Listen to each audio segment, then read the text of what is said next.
ce geste d'un toit viendra mon secours.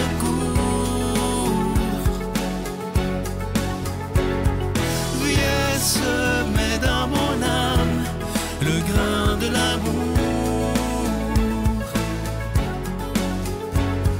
Je traverse un désert et je meurs de soif. Montre-moi le mystère qui garde la foi. Bon lundi, bienvenue à votre émission La Victoire de l'amour. J'espère que vous allez bien cette belle journée du mois d'octobre. Aujourd'hui, je veux vous parler d'une jeune femme exceptionnelle que vous avez vue l'année dernière à l'émission dans le temps de Noël. Il s'agit de Marianne Simard. Vous allez la voir à l'écran présentement. Elle souffre depuis quelques années d'un cancer terrible. Et je vous raconte son histoire rapidement. Imaginez, elle a eu un enfant avec son conjoint qui avait la leucémie. Ça a été extrêmement dangereux. Finalement, pour faire une histoire courte, la petite, heureusement, elle est guérie et elle va bien. Et ensuite, Marianne apprend qu'elle a un cancer. Et là, c'est comme si le sort s'acharnait. Elle pourrait se décourager, là. Ça fait 1 an là, qu'elle est venue à l'émission, tout près d'1 an. Et là, dernièrement, imaginez. Et si je vous parle d'elle, c'est pour vous montrer à quel point, malgré tout ce qu'elle vit, malgré les épreuves que je vais vous dire, elle est toujours dans la gratitude parce que le soir, sur sa page Facebook, elle fait son journal de gratitude. Malgré la journée épouvantable qu'elle a passée, et elle trouve toujours des moyens de dire merci. Imaginez-vous. Alors, imaginez, dernièrement, il n'y a pas longtemps, on parle de quelques mois, son conjoint attrape la bactérie mangeuse de chair. Alors, imaginez, elle doit faire très attention parce qu'elle n'a plus de système immunitaire à cause de la chimiothérapie, évidemment. Elle est très, très fragile. Et elle passe à travers ça. Son conjoint réussit à s'en sortir parce qu'ils l'ont pris à temps. Un peu plus tard, quelques semaines après, c'est elle qui attrape des bactéries. On ne sait pas trop c'est laquelle. Elle est hospitalisée parce que son système immunitaire est très faible. Et là, à force de faire des examens et tout ça, ils s'aperçoivent qu'elle a des métastases le long de la colonne vertébrale, aux os. Elle a des métastases qui grossissent dans le foie. Et moi, je lisais ça, j'avais de la peine parce que c'est quelqu'un que je suis sur Facebook et que je prie pour elle à tous les jours. Et c'est quand je l'ai vue commencer à faire son journal de gratitude à travers toutes ces épreuves-là, je lui ai écrit, je dis, Marianne, est-ce que je peux parler de toi parce que tu es un exemple. Et je sais qu'elle écoute aujourd'hui, là. Elle est un exemple absolument extraordinaire. Et des fois, quand ça m'arrive, moi, de vouloir me plaindre ou de... Bon, on est tous pareils, et des fois, on se plaint le ventre plein. Je pense à elle tout de suite. Et là, je me dis, Sylvain Charon, ferme-toi là. Pense à Marianne, qui, elle veut vivre. Elle se bat pour vivre, puis elle a toutes les épreuves inimaginables qui tombent sur la tête, une après l'autre. Et elle a le courage, tous les soirs avant de s'endormir, de mettre sur Facebook « Gratitude pour telle chose, gratitude ». Puis elle trouve des belles choses que vous et moi, on verrait peut-être pas. Mais vous savez, quand on a soif de vivre, comme elle a soif de vivre, elle, pour elle, chaque jour est un nouveau miracle. Chaque jour où elle se réveille, elle se dit, c'est une journée de plus pour être avec ma petite fille, pour être avec mon conjoint, pour être avec les gens que j'aime. Et aujourd'hui, ce que j'aimerais, c'est de dire tout d'abord à Marianne à quel point tu m'inspires et tu dois inspirer des milliers de personnes, j'en suis convaincu. Perds pas la foi. Je sais que tu as la foi très, très grande. Continue d'espérer, parce que tant qu'on espère, on est vivant. Et moi, je demande aux gens aujourd'hui, on va voir ta photo à l'écran, qui écoutent, après l'émission, de prendre le temps d'avoir une belle prière pour toi, afin que ta vie, elle soit belle et qu'il y ait de belles choses qui se passent dans les prochains jours, dans les prochaines semaines. Et moi, chers amis, je vais vous dire aujourd'hui à quel point je respecte et j'aime tellement Marianne. Je prie pour elle et vous irez la voir sur sa page Facebook, c'est Marianne Simard, vous allez la reconnaître. C'est très inspirant.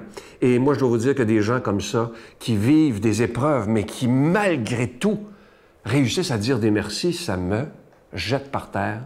Je suis impressionné, je vais vous le dire, je trouve pas les mots, tellement je suis impressionné par cette attitude si positive. Marianne, bon courage et à bientôt, j'espère.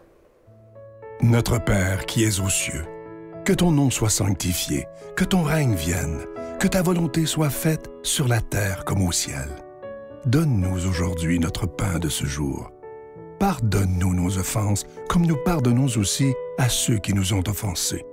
Et ne nous laisse pas entrer en tentation, mais délivre-nous du mal, car c'est à toi qu'appartiennent le règne, la puissance et la gloire pour les siècles des siècles. Amen. La Victoire de l'amour vous invite à venir vivre des moments inoubliables en Italie en compagnie du Père Michel Marie, Christine Michaud, Miguel Padilla et Sylvain. Nous visiterons Venise, Padoue, Florence, Sienne, Assise et Rome, la ville éternelle. Célébration eucharistique avec le Père Michel Marie. Nous assisterons aussi à l'audience générale avec le Pape François au Vatican, du 2 au 13 juin 2024, avec Spiritour au 514-374-7965 ou 1-866-331-7965. Je suis tellement content de vous parler de ce magnifique cadeau du mois. Je vous en parle depuis quelques semaines. Il s'agit d'une belle exclusivité de la Victoire de l'amour. Et ça a été fait sur mesure pour nous. Il s'agit du pendentif de Sainte Thérèse de l'Enfant Jésus. Ça vient avec la chaîne et comme c'est en acier inoxydable, ça ne ternira jamais. Et à l'endos de ce pendentif, c'est inscrit « Sainte Thérèse de l'Enfant Jésus ». Priez pour nous. C'est vraiment de toute beauté, c'est discret, c'est bien fait. Et je vous rappelle que Sainte Thérèse, c'est une des saintes les plus aimées, sinon la plus aimée dans l'Église. Elle l'est aimée dans le monde entier. Imaginez, elle est décédée à seulement 24 ans. Et avant de mourir, elle a dit ceci, « Je passerai mon ciel à faire du bien sur la terre. » Donc, n'ayons pas peur de prier Sainte Thérèse. D'ailleurs, c'est la sainte préférée de Christine Michaud. Elle en parle régulièrement. Je vous donne l'adresse en vous rappelant que vous recevrez ce pendentif avec un don de 25 $. Et si vous en voulez deux, avec un don de 40 $, la Victoire de l'amour, case postale 120, succursale Boucherville à Boucherville, le J4B 5E6, je vous la redonne. La Victoire de l'amour, case postale 120, succursale Boucherville à Boucherville, le J4B 5E6. Également par téléphone, par carte de crédit du lundi au vendredi de 8h30 à 16h30 dans le 514-523-4433, 523-4433 ou sans frais le 1-888-811-9291, 1-888-811-9291 et aussi sur notre site Internet. Vous savez que c'est une façon très rapide, sécuritaire et efficace de faire votre don. C'est le www.lavictoiredelamour.org. Et je vous rappelle également, si vous voulez vous procurer le dernier livre de Christine Michaud, Que ferait l'amour, ou mon dernier livre, Mise en forme de l'âme, c'est toujours disponible. Merci de tout cœur.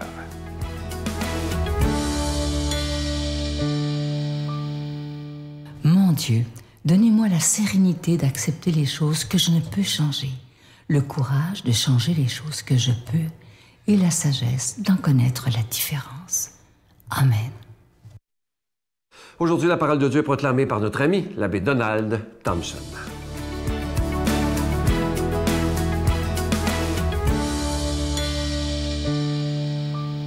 Bon début de semaine, ce lundi, mi-octobre.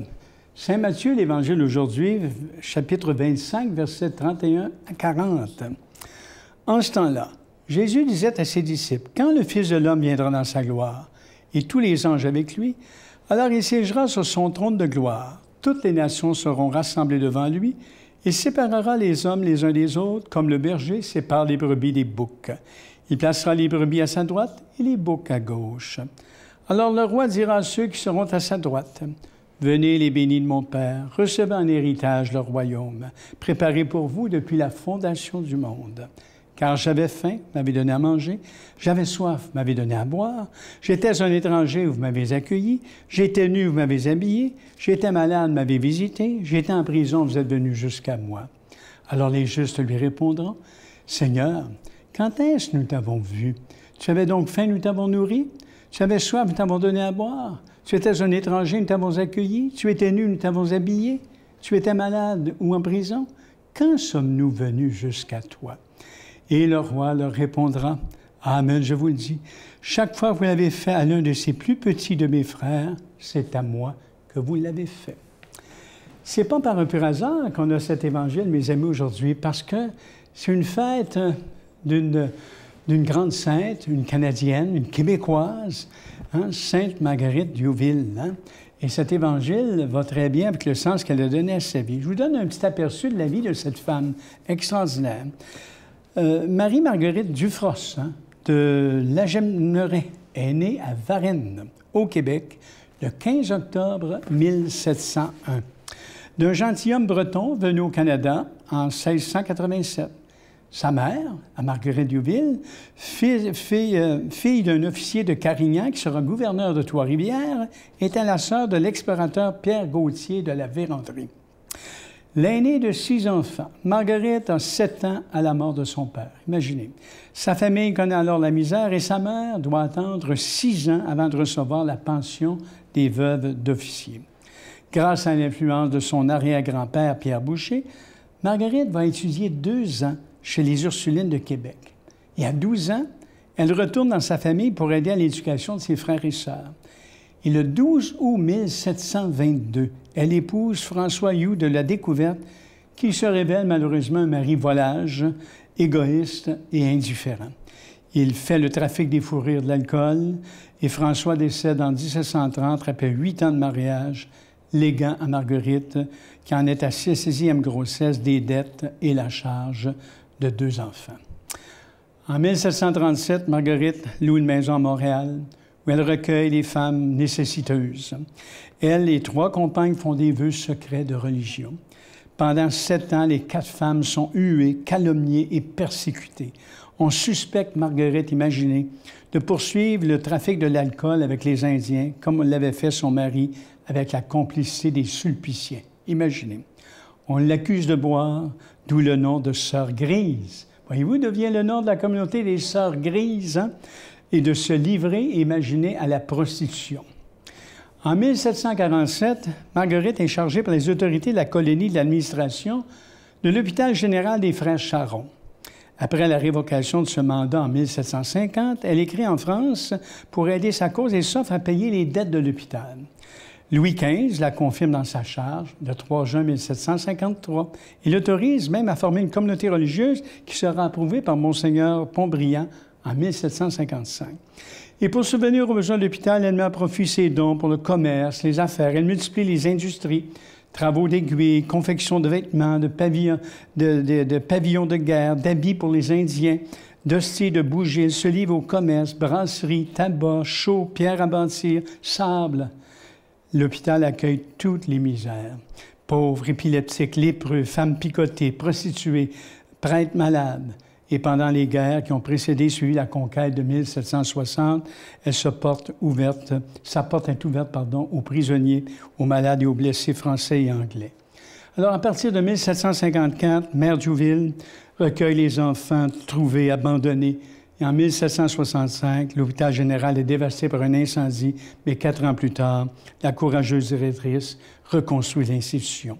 Et terrassée par 2 attaques de paralysie le 9 et 13 décembre, elle expire le 23 décembre 1771. Elle a été canonisée le 9 décembre 1990 par le pape Jean-Paul II. Alors, vous voyez, son règlement chez les Sœurs Grises, c'était très simple. Reconnaître le Christ en la personne des pauvres dont ils ont l'honneur d'être membres. La pauvreté, l'humilité, la soumission ne font pas oublier la compréhension et l'humanité. 3 mots qui expriment la spiritualité de Marguerite Diouville: Père, Providence, pauvre. Sa charité universelle a su bien s'adapter à toutes les détresses qu'on disait. Souvent, on disait, allez chez les Sœurs Grises, elles ne refusent rien. On comprend l'Évangile d'aujourd'hui, hein? Alors, soyez bénis, le Père, le Fils et l'Esprit. Amen. Je vous salue Marie, pleine de grâce. Le Seigneur est avec vous. Vous êtes bénie entre toutes les femmes, et Jésus, le fruit de vos entrailles, est béni. Sainte Marie, Mère de Dieu, priez pour nous pécheurs, maintenant et à l'heure de notre mort. Amen.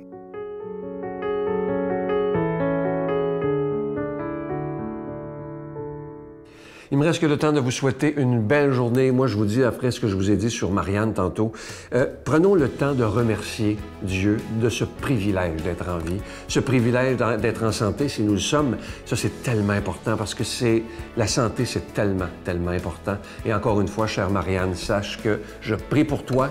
Bon courage. À bientôt, bye. Et la seule parole que j'étais capable de dire, c'est « on ne meurt pas et on revoit ceux qu'on aime ».